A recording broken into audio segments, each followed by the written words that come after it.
With the amount of people fishing nowadays, it's more important now than ever to do every effort we can to help the fishery. It's exactly why I chose to fish with Fogg today. He's our local coastal resource manager, and he puts tremendous efforts into our fishery.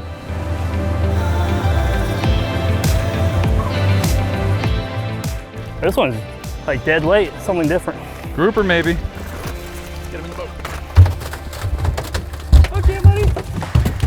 You just never know what you're gonna catch out here, man. It was dead weight too, man. He wasn't doing anything for you. I told you as soon as he hit.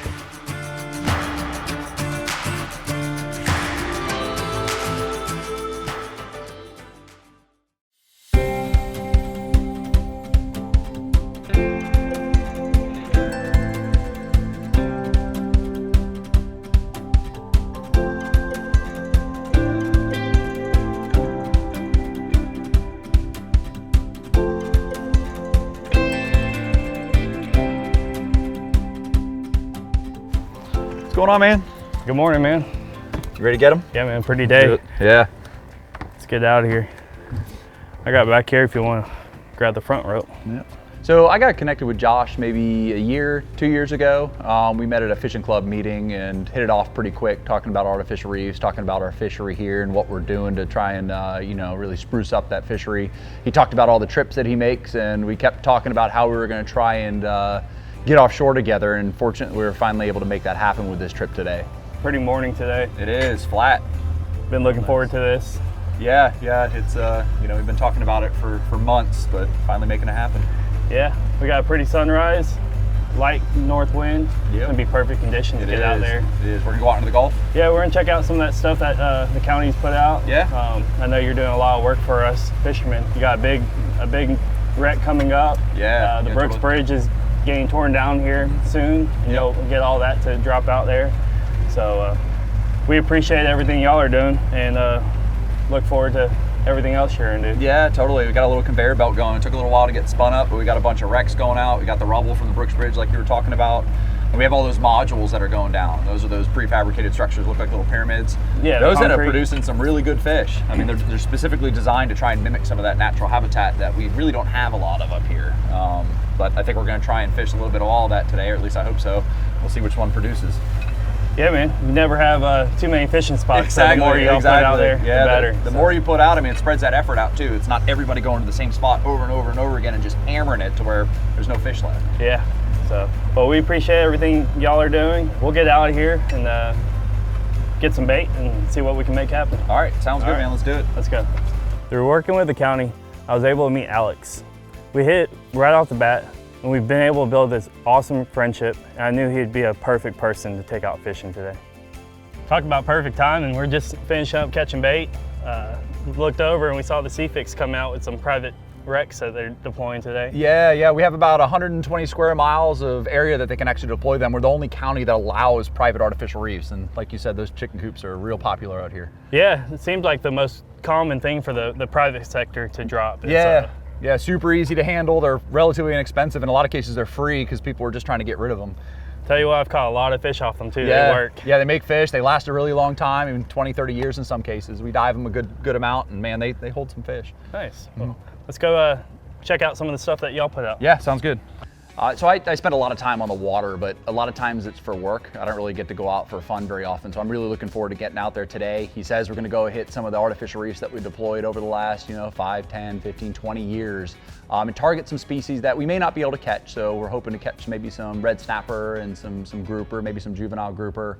We'll do a lot of releasing, which is totally fine for conservation, but hopefully we can catch some things to bring home, maybe some mangrove snapper or some other bonus fish. You said we're gonna get a couple dozen of these? Yeah, man, they're biting pretty good. Let's try to get like 3 or 4 dozen. Yeah. We got plenty of those smaller baits. And what do you think? You got like 1,000 of those little ones in there? I don't know, but there's both live wells are blacked out. Yeah, it's good to have a smorgasbord though. Sometimes things bite other things. We'll get about 2 or 3 dozen, 4 dozen of these. That way we have a variety of baits, different sizes. That works. And see what kind of magic we can make happen with them. You always use live, or you use artificial sometimes? Live is the best. Dead bait, you never think about it, but sometimes dead bait, these fish get lazy, especially on hot days. And dead bait some days actually works better. We got some of that in the cooler. Cool. I got this morning at Emerald Coast Bait and Tackle. We always try to get everything we can. You can never have too much bait. There you go. You got them riled up for me. Yeah, these are primo baits. These herrings, one of the best baits out here. I don't think there's a species of fish out in the Gulf that won't eat them. One of these herrings. Nope, there you go. You don't even have to do anything. They're oily, they're shiny, and they're fast. And they're hardy too. Those amberjacks can't stand them swimming by them. They gotta eat them. When fishing wrecks, it's real important to have a variety of baits. I personally like using live baits because it's the most natural. I try to come out with a variety, whether it's pinfish, herrings, cigar minnows. It doesn't really matter what I have, the more the better, because every day is different.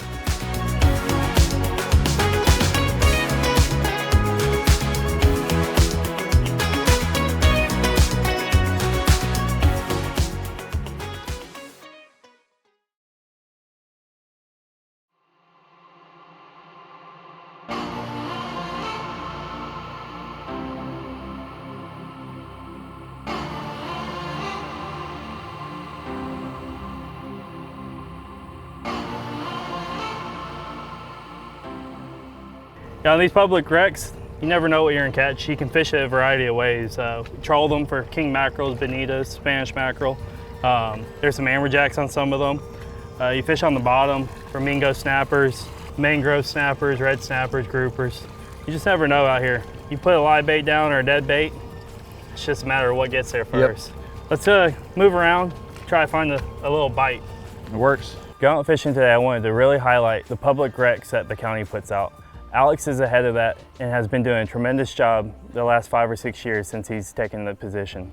We went out and hit several different kinds of wrecks that they put out. Concrete, shipwrecks. There's a lot of regulations on what they can use for material, and concrete is the most popular. Whether it's old bridge pilings that they've taken down, like the Brooks Bridge that they're about to destroy, and Alex will be able to take those out. There he is, old Rodney. Is that your jack? Going straight down, huh? Might be a snapper or a jack. It's not making a big run like the amberjack does usually. Might change our luck. Usually you hook one fish, fired up. You just get that first fish to bite and fires them up. Oh, the pretty red snapper. Look at that, pretty fish. It's one of the fish that we're really known for in this area. Yep. A lot of people come here for that. They taste okay too. Those chicken coops we saw going out this morning, that's one of the most common fish. Yep, that hang around. That hang out on them. Color on these red snappers never look get at that. old. That's a deep red. Talking about diving earlier, just a minute ago, these things don't look this color underwater. No, they look almost white. Red's the first color to go. But when you go down there, you know what you're looking at. Yeah. Everyone sees this, and the first time you see them underwater, it's like, wait a minute, that's a new species. So I'm the Coastal Resource Manager for Destin Fort Walton Beach, and what that entails is pretty much anything with the water, whether it be artificial reef deployments, invasive lionfish control, no wake zine management, derelict vessel removals, beach restoration. Really, the list goes on and on and on, but those are the big ticket items. Everything that we do in my department or with my team is funded by tourism dollars. So as long as we can tie these things back to tourism, we're able to spend those funds on those things. Fortunately, we have leadership here that's really supportive of all these coastal initiatives and all of these water-related activities. It allows us to spend money on these things. I mean, you look at other destinations, it's not nearly as important or nearly as prioritized. So I did my undergrad at University of South Carolina, and then I moved down to Mississippi and did my graduate work at University of Southern Mississippi. So I've been around the Gulf Coast now for about 10, 15 years, but I've only been here in Destin Fort Walton Beach for about 6 years. Absolutely love it. Everything here is things that I've grown up wanting to enjoy, and now I get to do it every single day. I'll let you fish the bottom. I'm gonna try one up high. Yeah, that seems to be working. There we go.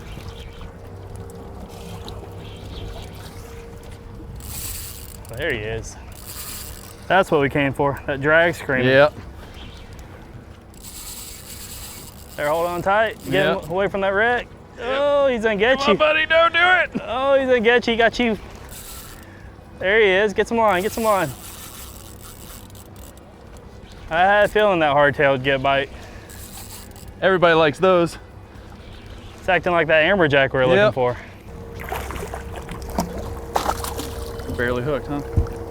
Hooked right in the corner of the mouth. Got lucky. There you go. I got that rod from you. Okay.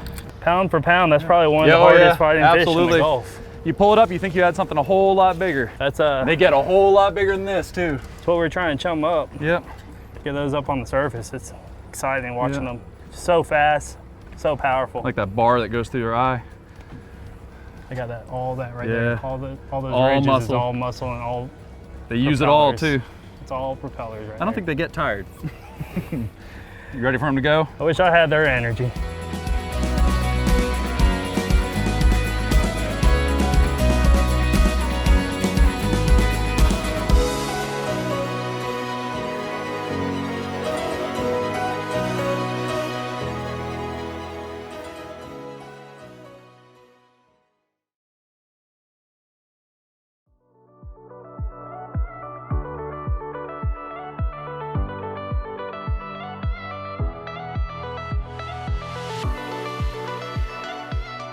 Late summer, early fall, there's a huge variety of fish that we catch on these wrecks.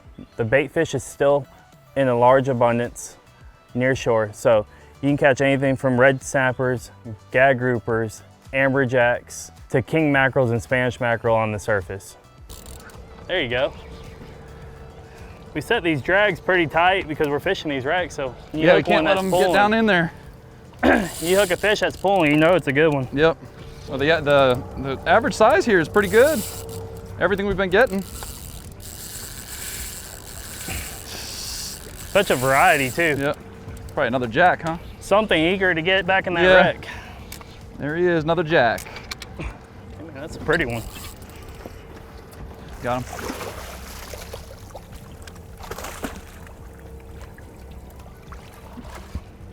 I don't care who you are.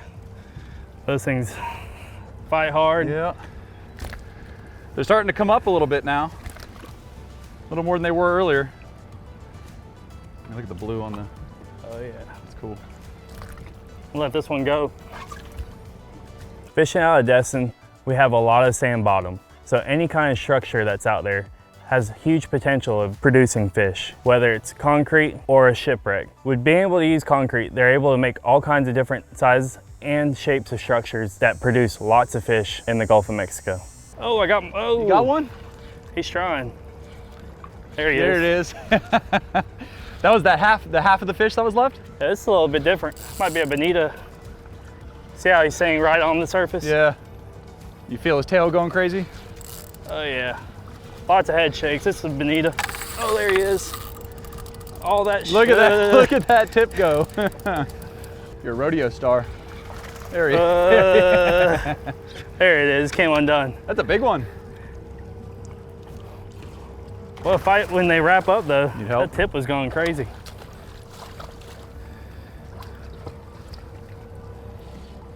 Is that the third different species? Red snapper. Yeah. Greater amberjack. Amberjack. Bonita. These are probably one of the prettiest fish out here. They are. The patterns. Yeah. A lot of people use them offshore, sword fishing. Yeah. Rigging up for marlin. They're so bloody, so stinky. They make great cut bait. Definitely. Throw this in the live. We'll strip it up. Use it see for later. what we can catch with Cool. it. That works. To me, the most unique thing about going out reef fishing is you just never know what's going to come up. It might be a red snapper, a gag grouper, or you never know. You might catch a sailfish or a cobia.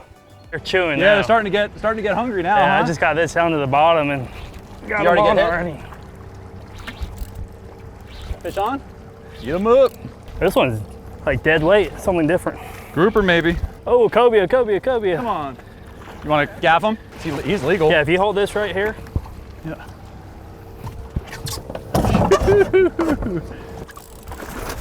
Get him in the boat. Okay, buddy.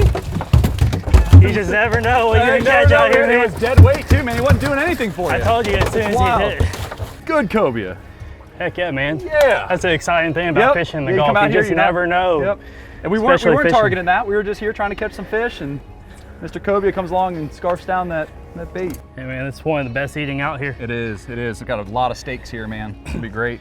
Weren't expecting that, were you? No, it's always nice having a surprise. Man, this thing was hungry. Talk about eating This thing swallowed that thing all the way to his gut. Can't even see the hook, can't see anything. This is a large fish, this is a legal fish. So we made the decision to take this fish. Not only will it feed a lot of us and provide plenty of meat for the table, there's actually some research being done on cobia right now, and they need the sample. So this was a win-win. Food for the table, but also benefits research. Man, but there's a lot of research being done on these fish right now. This is the fish that used to be pretty iconic to Destin in the springtime. migratory. Yeah, and that migration's dwindled over the years. And Florida Fish and Wildlife now is actually, begging people to call them when you get in with these fish so they can come and sample it. So Yeah, I saw that definitely on online. They were posting like a $50 reward for just the carcass. Just the carcass. Yeah. You still get to keep your fillets. And they take the carcass to do some research. Yep. So So we're gonna have to do that when we get in. I don't know what number to call. We'll figure it out, I bet. yeah, man. Hey guys, on today's episode, we went fishing with Alex Fogg out in the Gulf of Mexico. We were fishing a lot of different wrecks and reefs. When fishing wrecks, we bulk up our tackle. We use heavier rods, bigger reels, heavier line. One of the rods we use on today's episode is a Plasma 2 made by Star Rods. It's a 6 foot rod, has great backbone with a soft tip, makes it excellent for filling the bite and being able to horse these fish in off the wrecks. We had the Star Rod paired up with Daiwa Certate and a BGMQ. They're both excellent reels, real smooth, lots of drag. Makes it perfect for horsing these fish out of the wrecks.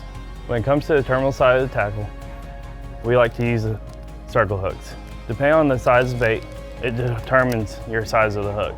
The most common size hooks I use is a 6/0 and a 2/0. Another key part of our tackle is our leader. A lot of people ask if we need to use fluorocarbon. To me, it's a necessity. When wreck fishing, I like to start off with 60 pound, and if the bite's tough, I dial it down to either 40 or 30 pound. On today's episode, we used a lot of great gear. Come on down to Emerald Coast Bay and Tackle, and let our crew get you guys set up for your next fishing adventure.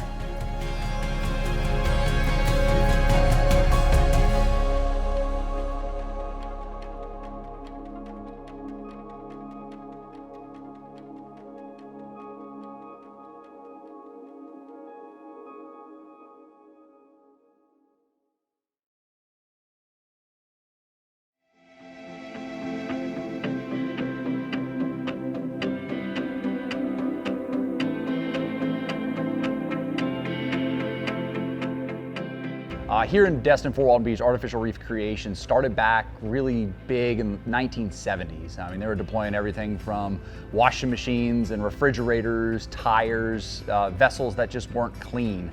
Over the years, we've learned a lot of new best management practices to where, we aren't deploying refrigerators, we aren't deploying things that could potentially harm the environment that we're trying to help.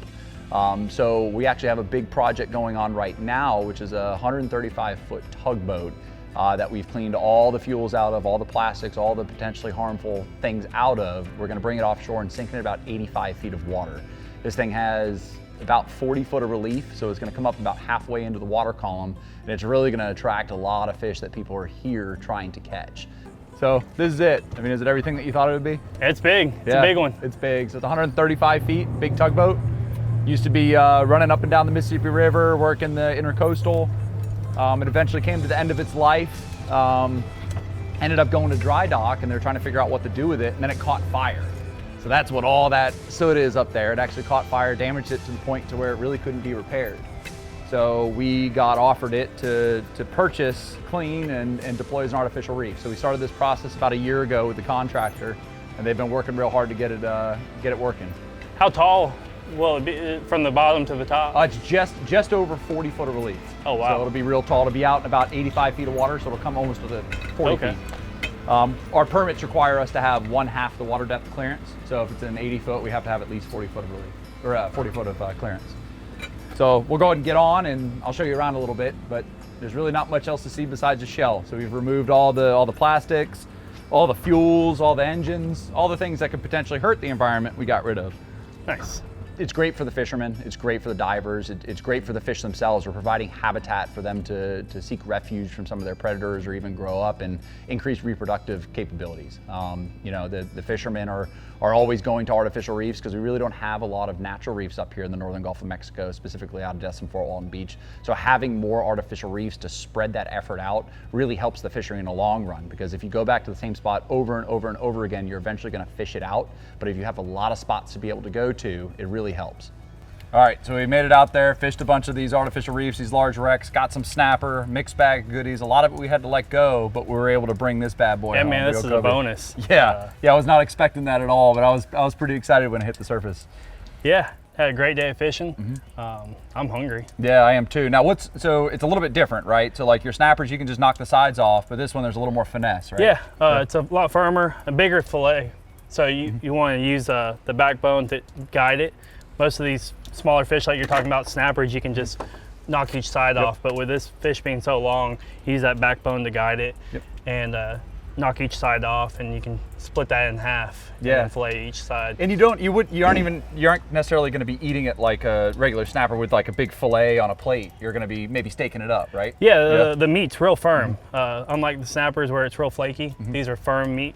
So you can cut up in smaller portions, grill it, and it stays together real well. Yeah, I think there's enough meat here to feed probably an entire restaurant. So. Oh yeah. This will be great. It'll be a lot of fish tacos. Yeah, no doubt. I'm all about it. Let's do it. All right, I'm just going to watch though. All right, man.